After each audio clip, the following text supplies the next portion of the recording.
नमस्कार शेतकरी बांधवांनो, मी धनंजय कवडे, संचालक कवडे भंडार नांदगाव। आणि आजचा आपला विषय आहे की कांदा पिकाला पिळ पडणे। बऱ्याचशा ठिकाणी समस्या आहे की कांदा पिकाला पिळ पडतोय, स्प्रिंग होतोय, कॉईल होतोय। मग त्याचे कारण काय? तर ह्या व्हिडिओमध्ये आपण त्याचे कारण बघणार आहोत। आणि हा व्हिडिओ 3 पार्टमध्ये आपण डिवाइड केलेला आहे। एक स्प्रिंग होण्याची कारण, दुसरी काय गोष्टी आपण टाळल्या पाहिजे, आणि तिसरी गोष्ट म्हणजे त्याचे उपाययोजना काय। तर आपण कारण बघू। होतं काय, ज्या ठिकाणी 3 ते 4 दिवसापासून सतत असा हलका हलका पाऊस आहे, त्या पावसामुळे काय होतंय की हवेतलं नत्र हे पावसाच्या पाण्यामध्ये मिक्स होतंय आणि ते सतत पातीवर पडतंय। आणि नत्राची लेवल वाढल्यामुळे आणि त्याचप्रमाणे जमिनीमध्ये सतत ओलावा असल्यामुळे जमिनीमध्ये आपण जे खत देतोय, म्हणजे युरिया असेल, 1846 असेल, 1026 असेल, 123216 असेल, त्याच्यातलं जे काही नत्र आहे, म्हणजे जमिनीत काही नत्र मिळतंय आणि हवेतली नत्र, याच्यामुळे नत्राची लेवल ही वाढते झाडामध्ये। आणि त्याच्यामुळे ते पीक आहे, जे कांदा पीक आहे, ते कॉईल होतंय, ते पिळ खात आहे। आणि काय की सततच्या पावसामुळे आणि सततच्या ओलाव्यामुळे बुरशीजन्य रोग तयार होत आहेत आणि अशा ठिकाणी बुरशीचा प्रादुर्भाव वाढतोय। मग अशा वेळेस आपल्याला काही बुरशीनाशक वापरायचे आहे। आणि आता आपल्याला कोणते बुरशीनाशक टाळले पाहिजे अशा वेळेला आणि कोणते वापरले पाहिजे हे आपण घेणार आहोत। आता पिळ रोग आल्यानंतर कोणत्या गोष्टी टाळल्या पाहिजे, तर नत्रयुक्त जे काही वॉटर सोल्युबल असेल किंवा औषधं असतील किंवा बुरशीनाशके असतील, याचा वापर आपल्याला टाळायचा आहे। आता त्याच्यामध्ये 19-19 असेल, याची फवारणी आपल्याला शक्यतो टाळायची आहे जर स्प्रिंग होत असेल, कॉईल होत असेल तर।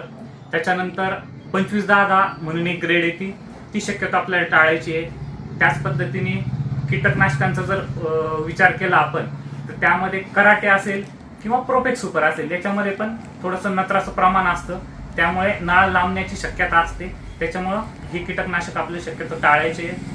आणि बुरशीनाशकामध्ये शक्यतो फॉलिक्युअर आणि कॅव्हिएट हे 2 बुरशीनाशक आपल्याला टाळायचे, कारण की याचा वापर केल्यानंतर पण नाळ लांबण्याची, देठ लांबण्याची समस्या उद्भवते। त्याच्यामुळे हे शक्यतो आपल्याला हे बुरशीनाशक टाळायचे। तर मग आता वापरायचं काय काय, तर पहिली गोष्ट, जर आपण वॉटर सोल्युबल वापरत असू तर आपल्याला ज्याच्यामध्ये नत्र नाही अशा ग्रेड वापरायच्या आहेत, म्हणजे 05234 असेल किंवा 04040 असेल, अशा ग्रेड वापरायच्या आहेत। आणि सततच्या ओलाव्यामुळे आपल्याला बुरशीनाशक वापरायचे। तर आता बुरशीनाशक कोणते वापरायचे, तर इन्फेक्शन लेवल काय त्याच्यानुसार आपल्याला बुरशीनाशक वापरायचे। असं नाही की खूप महागाचं आहे म्हणजे ते भारी आहे, असं काही नाही। कोणतेही बुरशीनाशक आपण वापरू शकतात।